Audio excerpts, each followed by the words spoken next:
राधे राधे दोस्तों। श्रीमद् भागवत कथा के अगले एपिसोड में आपका स्वागत है। इसीलिए गोकर्ण जी भी निश्चय करके कथा सुनाने के लिए तैयार हो गए। देश और गांव से अनेकों लोग कथा सुनने के लिए आए। बहुत से लंगड़े लूले, अंधे, बूढ़े और मंद बुद्धि पुरुष भी अपने पापों की निवृत्ति के उद्देश्य से वहां आ पहुंचे। इस प्रकार वहां इतनी भीड़ हो गई कि उसे देखकर देवताओं को भी आश्चर्य होता था। जब गोकर्ण जी व्यास गद्दी पर बैठकर कथा कहने लगे, तब वो प्रेत भी वहां आ पहुंचा और इधर उधर बैठने के लिए स्थान ढूंढने लगा। इतने में ही उसकी दृष्टि एक सीधे रखे हुए 7 गांठ के बांस पर पड़ी। उसी के नीचे के छिद्र में घुसकर वो कथा सुनने के लिए बैठ गया। वायु रूप होने के कारण वो बाहर कहीं बैठ नहीं सकता था, इसीलिए बांस में घुस गया। गोकर्ण जी ने एक वैष्णव ब्राह्मण को मुख्य श्रोता बनाया और प्रथम स्कंद से ही स्पष्ट स्वर में कथा सुनानी आरंभ कर दी। सायंकाल में जब कथा को विश्राम दिया गया, तब एक बड़ी विचित्र बात हुई। वहां सभासदों के देखते देखते उस बांस की एक गांठ तड़ तड़ शब्द करती फट गई। इसी प्रकार दूसरे दिन सायंकाल में दूसरी गांठ फटी और तीसरे दिन उसी समय तीसरी। इस प्रकार 7 दिनों में 7 गांठों को फोड़कर धुंधकारी 12 स्कंधों को सुनने से पवित्र होकर प्रेत योनि से मुक्त हो गया और दिव्य रूप धारण करके सबके सामने प्रकट हुआ। उसका मेघ के समान श्याम शरीर पीतांबर और तुलसी की मालाओं से सुशोभित था तथा सिर पर मनोहर मुकुट और कानों में कमनीय कुंडल झिलमिला रहे थे। उसने तुरंत अपने भाई गोकर्ण को प्रणाम करके कहा, तुमने कृपा करके मुझे प्रेत योनि की यातनाओं से मुक्त कर दिया। ये प्रेत पीड़ा का नाश करने वाली श्रीमद् भागवत की कथा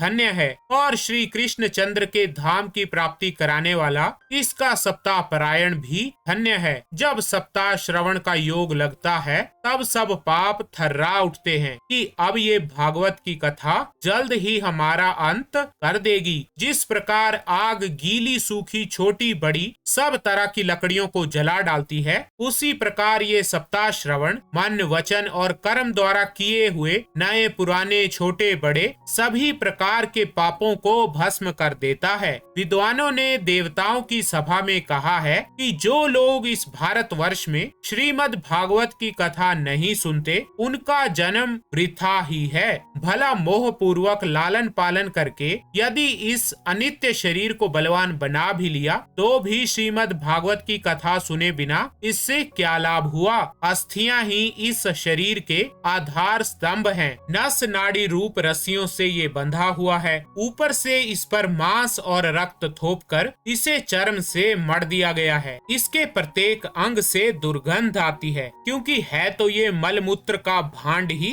वृद्धा अवस्था और शोक के कारण ये परिणाम में दुखमय ही है। रोगों का तो घर ही ठहरा। ये निरंतर किसी न किसी कामना से पीड़ित रहता है, कभी इसकी तृप्ति नहीं होती। इसे धारण किए रहना भी एक भार ही है। इसके रोम रोम में दोष भरे हुए हैं और नष्ट होने में इसे एक क्षण भी नहीं लगता। अंत में यदि इसे गाड़ दिया जाता है तो इसके कीड़े बन जाते हैं, कोई पशु खा जाता है तो ये विष्ठा बन जाता है और अग्नि में जला दिया जाता है तो भस्म की ढेरी हो जाता है। ये 3 ही इसकी गतियां बताई गई हैं। ऐसे अस्थिर शरीर से मनुष्य अविनाशी फल देने वाला काम क्यों नहीं बना लेता। जो अन्न सुबह पकाया जाता है वो सायंकाल तक बिगड़ जाता है, फिर उसी के रस से पुष्ट हुए शरीर की नित्यता कैसी। इस लोक में सप्ताह श्रवण करने से भगवान की शीघ्र ही प्राप्ति हो सकती है। इसीलिए सब प्रकार के दोषों की निवृत्ति के लिए एकमात्र यही साधन है। जो लोग भागवत की कथा से वंचित हैं, वो तो जल में बुदबुदे और जीवों में मच्छरों के समान केवल मरने के लिए ही पैदा होते हैं। भला जिसके प्रभाव से जड़ और सूखे हुए बांस की गांठें फट सकती हैं, उस भागवत कथा का श्रवण करने से चित्त की गांठों का खुल जाना कौन सी बड़ी बात है।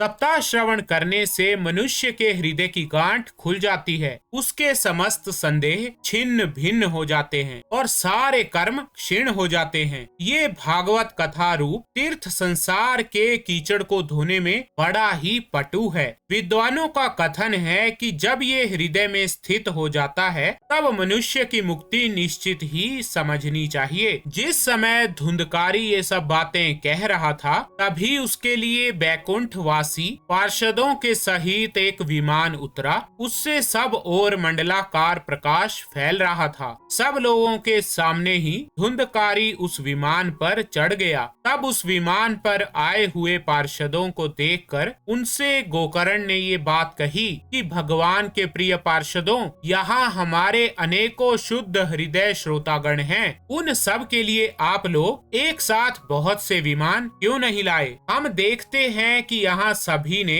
समान रूप से कथा सुनी है, फिर फल में इस प्रकार का भेद क्यों हुआ, ये बताइए। भगवान के सेवकों ने कहा कि हे मानद, इस फल भेद का कारण इनके श्रवण का भेद ही है। ये ठीक है कि श्रवण तो सबने समान रूप से ही किया है, लेकिन इसके जैसा मनन नहीं किया। इसी से एक साथ भजन करने पर भी उसके फल में भेद रहा। इस प्रेत ने 7 दिनों तक निराहार रहकर श्रवण किया था और सुने हुए विषय का स्थिर चित्त से ये खूब मनन भी करता रहता था। जो ज्ञान दृढ़ नहीं होता वो व्यर्थ हो जाता है। इसी प्रकार ध्यान न देने से श्रवण का, संदेह से मंत्र का और चित्त के इधर उधर भटकते रहने से जप का भी कोई फल नहीं होता। वैष्णवहीन देश, अपात्र को कराया हुआ श्राद्ध का भोजन और अश्रोत्रिय को दिया हुआ दान और आचारहीन कुल, इन सब का नाश हो जाता है। गुरु वचनों में विश्वास, दीनता का भाव, मन के दोषों पर विजय और कथा में चित्त की एकाग्रता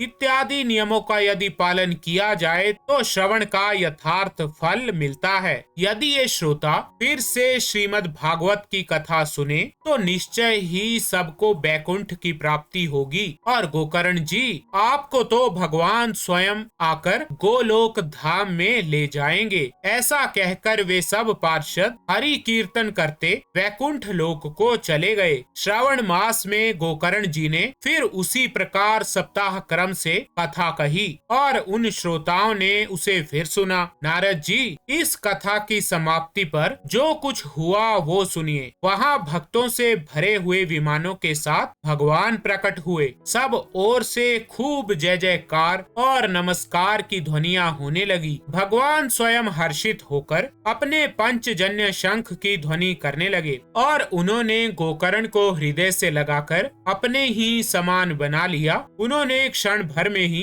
अन्य सब श्रोताओं को भी मेघ के समान श्याम वर्ण, रेशमी पीताम्बर धारी और किरीट और कुंडल आदि से विभूषित कर दिया। उस गांव में कुत्ते और चांडाल जितने भी जीव थे वो सभी गोकर्ण जी की कृपा से विमानों पर चढ़ा लिए गए तथा जहां योगी जन जाते हैं उस भगवत धाम में वे भेज दिए गए। इस प्रकार भक्त वत्सल भगवान श्री कृष्ण कथा श्रवण से प्रसन्न होकर गोकर्ण जी को साथ लेकर अपने ग्वाल बालों के प्रिय गोलोक धाम में चले गए। पूर्व काल में जैसे अयोध्यावासी भगवान श्री राम के साथ साकेत धाम सिधारे थे, उसी प्रकार भगवान श्री कृष्ण उन सब को योगी दुर्लभ गोलोक धाम को ले गए, जिस लोक में सूर्य, चंद्रमा और सिद्धों की भी गति नहीं हो सकती। उसमें वो श्रीमद् भागवत श्रवण करने से चले गए। नारद जी, सप्ताह यज्ञ के द्वारा कथा श्रवण करने से जैसा उज्जवल फल संचित होता है उसके विषय में हम आपसे क्या कहें। अजी, जिन्होंने अपने कर्णपुट से गोकर्ण जी की कथा के एक अक्षर का भी पान किया था वो फिर माता के गर्भ में नहीं आए। जिस गति को लोग वायु, जल या पत्ते खाकर शरीर को सुखा लेने से, बहुत काल तक घोर तपस्या करने से और योग अभ्यास से भी नहीं पा सकते, उसे वो सप्ताह श्रवण से ही सहज में प्राप्त कर लेते हैं। इस परम पवित्र इतिहास का पाठ चित्रकूट पर विराजमान मुनीश्वर शांडिल्य भी ब्रह्मानंद में मगन होकर करते रहते हैं। ये कथा बड़ी ही पवित्र है। एक बार के श्रवण से ही समस्त पाप राशि को भस्म कर देती है। यदि इसका श्राद्ध के समय पाठ किया जाए तो इसे पितृगण को बड़ी तृप्ति होती है और नित्य पाठ करने से मोक्ष की प्राप्ति होती है। तो ठीक है दोस्तों, श्रीमद् भागवत कथा के इस एपिसोड में बस इतना ही। राधे राधे।